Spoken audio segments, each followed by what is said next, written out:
Good morning, good afternoon, good evening, brothers and sisters to the local IO61. You know me, communicator, delegate, shop steward, Reggie driver. I'm making this because I'm just getting back from being with the lodge, the IAM. I did the audits, or assisted in the audits rather, for on Thursday and Friday that just passed, and then I went in and did handle my delegate duties on Saturday. And it's like when I come back from these things, being a delegate, it's like I see a different side to the IAM that maybe everybody doesn't see.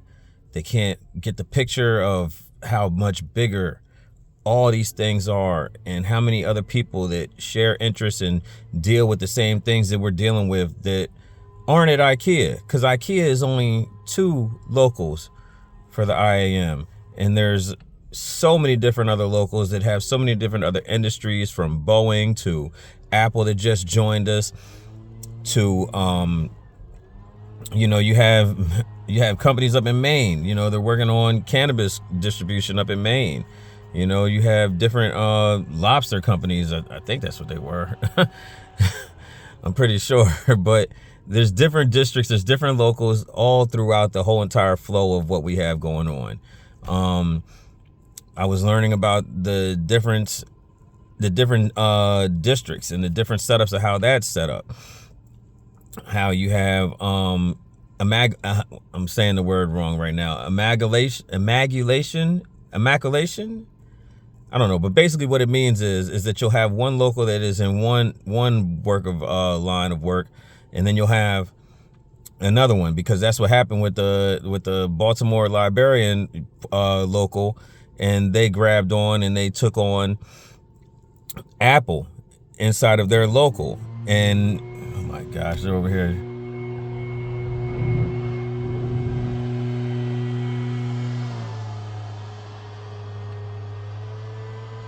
This guy is over here blowing leaves right now. Edit this part.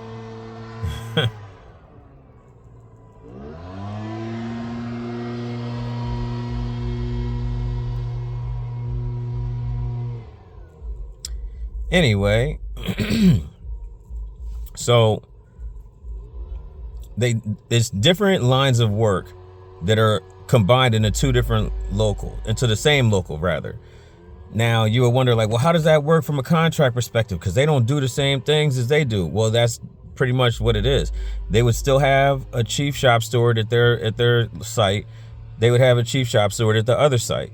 Kind of like, imagine if we were to get CVS into our local, or Walgreens, if they were to unionize them and they become our local. It's like, it could work. It could just be more people into the same local, the local IO61, because that's where we are.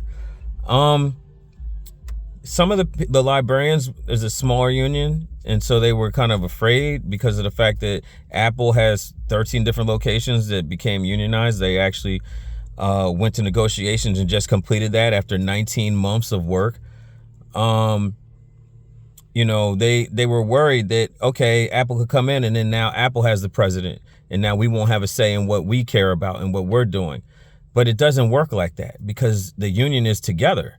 And so you understand that the grassroots, the feet to the ground portion, that's who's going to take care of what is done for that section of whatever is that lane.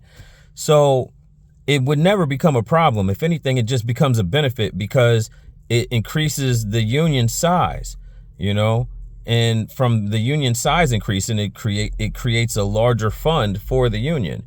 Speaking of fund, doing the audits, I learned something, is that our dues are quite smaller than what the majority of everybody else is. As a matter of fact, it's not even quite smaller. Like, our dues are like half of what a lot of other locals were contributing.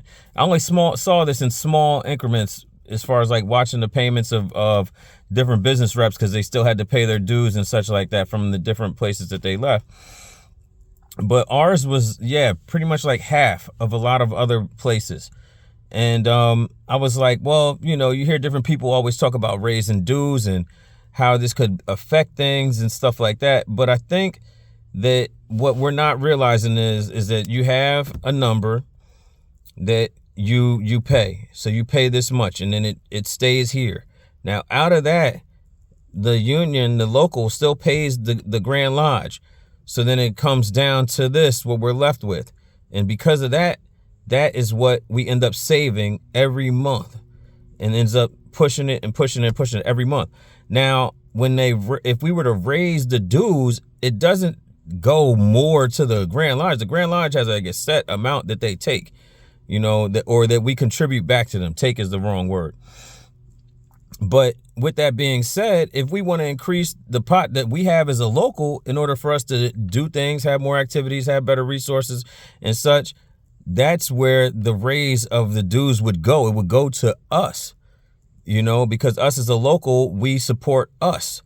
A lot of people feel like, I think, that the union is some entity that is off to the side, and we just kind of like, we need them when we need them, and when we don't, we just keep working with IKEA. It's not like that. We are all one, you know. I talked to air traffic controllers, and their union only has about 25 people in their local, you know. And the thing is, what people don't understand is if they have a local of 25 people and 18 of them are strong and willing to do everything that the union duties are necessary to be done and everything like that, that's a stronger union than a union that has 100 people and only about 10 people that are working in it. You know, so the union is as strong as you are and as committed to you are to this thing that we do. Because this thing that we do is one fish tank inside of a whole PetSmart full of fish tanks. And we all together, man. And as soon as we all start realizing that, that's when we're going to be in a better place. I'll have more details about what went on in another video. I'm out.